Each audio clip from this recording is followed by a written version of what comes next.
dirigeants et les entrepreneurs du territoire ont la parole. Clément Lessard. Eh bien, bonjour à toutes et à tous. Bonjour Charles. Bonjour Thomas. Bonjour Thomas Deronne. Bonjour. Fondateur et président de My New Startup. Merci d'abord d'avoir accepté mon invitation pour ce premier numéro de Sun Business. Un nouveau rendez-vous pour les auditeurs de Sun le mardi matin à 7h40 où je recevrai chaque semaine des dirigeants et des entrepreneurs, des femmes et des hommes qui font bouger notre territoire. Thomas Deronne, je suis ravi de vous recevoir sur Sun Business. Eu égard à votre parcours significatif, nous y reviendrons dans un instant.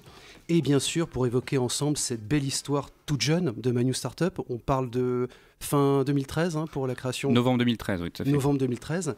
Parce que, avec ce que nous allons évoquer aujourd'hui autour de ces enjeux liés au financement, il faut que nos auditeurs comprennent bien que nous sommes à la genèse de la question de l'entrepreneuriat. Je veux dire, sur les fondamentaux, c'est ce qui va rendre possible l'aventure entrepreneuriale. On parle du financement, on va parler du capital. Thomas Deronne, je vais être très direct avec vous, on va rentrer dans le vif du sujet. J'évoquais à l'instant votre parcours en introduction. Vous êtes un peu désarçonnant, puisque, bon, je ne peux pas vous le dire autrement. Vous avez à peine 30 ans. 30 ans, oui. Et vous avez déjà au compteur une expérience professionnelle qui donne le vertige digne des plus grands DAF. Alors, DAF, on va expliquer ce que c'est pour nos auditeurs, c'est directeur administratif et financier. C'est un rôle qui est très important, plus que jamais, puisque aujourd'hui, dans le brouillard, on va dire, on leur a confié les manettes, ces gros paquebots, ces grosses entreprises, et c'est une fonction évidemment qui est très importante. D'abord aux États-Unis, et ça c'est fondamental dans votre expérience, et vous allez nous raconter votre coup de cœur aussi avec le crowdfunding, le coup de foudre en tout cas, notamment avec Kickstarter. On en reparlera. Et puis après, évidemment, vous rentrez en France, vous intégrez le groupe Aurelia, je ne me trompe pas, et vous êtes alors en charge de la direction financière de plusieurs filiales à l'étranger. Donc une grosse expérience à l'étranger. Et vous voilà aujourd'hui sur Nantes avec My New Startup. Alors que s'est-il passé ? C'est-à-dire qu'on est en train de se dire, bon, voilà encore un cerveau français qui va partir à l'étranger. Vous revenez ici. Parce que vous êtes un enfant du pays, c'est l'appel d'Anne de Bretagne, la nostalgie en tout cas. Non, plus sérieusement, est-ce que vous allez nous expliquer qu'il est en train de se passer quelque chose sur le territoire avec un écosystème qui est favorable en tout cas à l'entrepreneuriat, avec des pouvoirs publics qui jouent le jeu également, et puis n'ayons pas peur des mots, peut-être l'émergence d'une Silicon Valley à la française, avec aujourd'hui quasiment 170 créations d'entreprises dans les nouvelles technologies par an sur Nantes. Oui, tout à fait. Alors le parcours, oui, j'ai fait ma petite boucle américaine, sud de la France, pour revenir ici. À titre personnel, voilà, c'est une région qui me tient forcément à cœur. Côté création d'entreprise, il y a un véritable écosystème sur Nantes et sa région, à la fois côté entrepreneur, avec une vraie solidarité entre entrepreneurs. Tout le monde est accessible, on peut échanger avec tout le monde et partager un peu nos petits problèmes. Il y a également un écosystème institutionnel type Réseau Entreprendre et autres qui accompagne très sérieusement les entrepreneurs. Des pouvoirs publics qui mettent également tous les moyens possibles pour accompagner. Je pense notamment à la création de la cantine numérique, etc. etc. Donc Nantes et sa région sont vraiment des zones propices pour la création d'entreprises. C'est pour ça que My New Startup a été créé ici.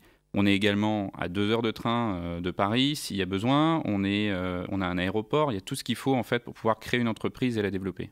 Alors, première révélation avec l'expérience de Kickstarter aux États-Unis, parce qu'on va parler crowdfunding. Crowdfunding, peut-être petit rappel pour nos auditeurs, le financement participatif, le financement par la foule, qui peut être une alternative, en tout cas à venir, et qui a de l'avenir.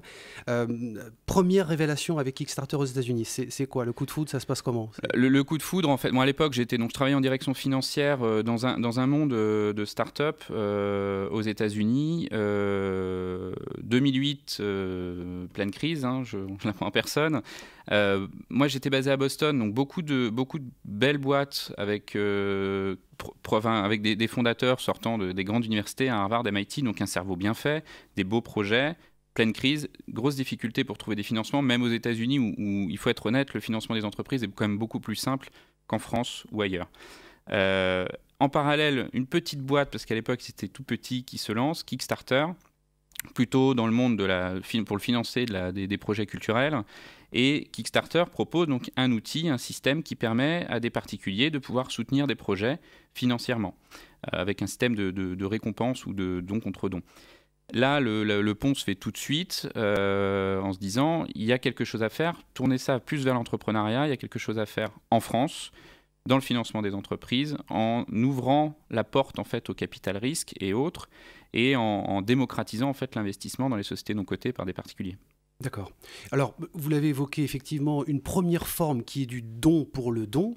Là, on peut citer déjà également, et il y a quelques années de ça, My Major Company, parce qu'en France, il faut rappeler que ça a commencé surtout par l'entertainment, donc le divertissement, et notamment la musique. On sait qu'il y a des artistes qui ont pu sortir leur CD et puis se créer une carrière grâce en fait à leurs futurs fans ou à leurs premiers fans.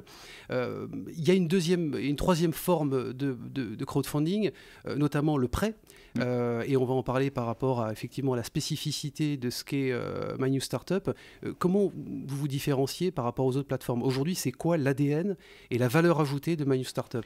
Alors, il y a 3 modèles. Donc, il y a le don contre récompense. Donc là, un internaute a un retour produit-service. Il y a le prêt. Alors, le prêt n'est pas encore vraiment développé en France parce qu'on attend la réforme du 1er octobre pour pouvoir, le décret du 1er octobre pour pouvoir avancer là-dessus, et le capital. Donc là, l'internaute investit en fait devient actionnaire d'une entreprise non cotée.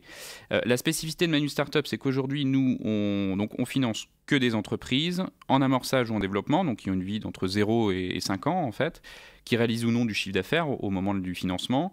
On propose 2 mécaniques qui sont donc... Alors, le don contre récompense, quand on ramène ça à l'entreprise, c'est de la précommande. C'est en fait offrir la possibilité à une entreprise de vendre en avant-première un produit ou un service. Une entreprise qui a créé un prototype, qui souhaite financer la série, par exemple, peut prévendre son produit, récupérer la trésorerie, qui va permettre de financer la série et livrer l'internaute à horizon 3 mois ou plus. Achat par anticipation. Achat par anticipation. D'accord. Donc nous, on couple ça avec une mécanique de capital où là, un internaute va pouvoir devenir actionnaire de la société. Donc faire partie de cette communauté et pouvoir échanger avec le dirigeant. Ça, c'est une de nos spécificités. La deuxième, c'est vraiment une notion d'accompagnement. C'est-à-dire qu'on ne va pas... Oui. Certaines plateformes, en fait, proposent un outil et ensuite le porteur de projet dirige lui-même toute sa campagne. Nous, on accompagne de A à Z les dirigeants. Donc on n'aura pas 100 projets sur la plateforme, mais par contre ils sont accompagnés de A à Z, donc c'est beaucoup plus pertinent. Alors justement Thomas, il y a certainement des entrepreneurs qui nous écoutent. Quels critères il faut satisfaire pour être référencé aujourd'hui sur My New Startup? Alors le référencement se fait en 2 temps. Tout d'abord, donc, nous, un audit en interne. Les critères, c'est qu'on vérifie l'équipe. Ça, c'est les hommes, avec un grand H, c'est numéro 1.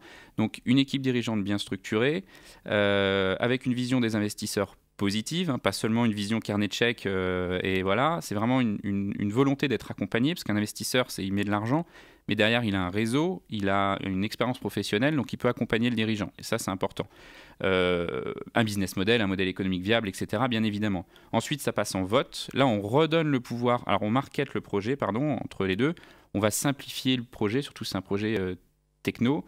Une belle vidéo de présentation, parce que ça, c'est la clé pour la réussite. Et une fois que tout est packagé, on met ça en vote sur la plateforme. Et là, on redonne le pouvoir à nos 9000 membres aujourd'hui de décider si le projet ira en financement ou pas. D'accord. Alors, présentation, peut-être 1 ou 2 projets, les coups de cœur. Je pense notamment à Tracer Technologies, qui a en plus été récompensé, qui est reconnu aujourd'hui, avec un financement qui est boutiqué, là, bouclé. C'est fait. La levée est bouclée. Il y a eu un peu moins d'1,5 million d'euros là, qui ont été levés sur Tracer. Et puis, Tracer connaît un succès. Il est extrêmement récompensé. Différentes récompenses, Territoire Innovation, par exemple, ici. RMC, BFM TV RMC, etc. Très rapidement, de boss. Un code barre intelligent. Voilà, c'est un badge en fait qui permet de suivre la traçabilité de la chaîne du froid avec un code barre intelligent.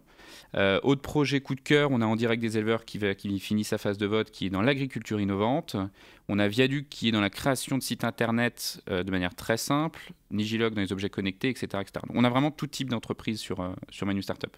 Parfait. Il nous reste 2 minutes.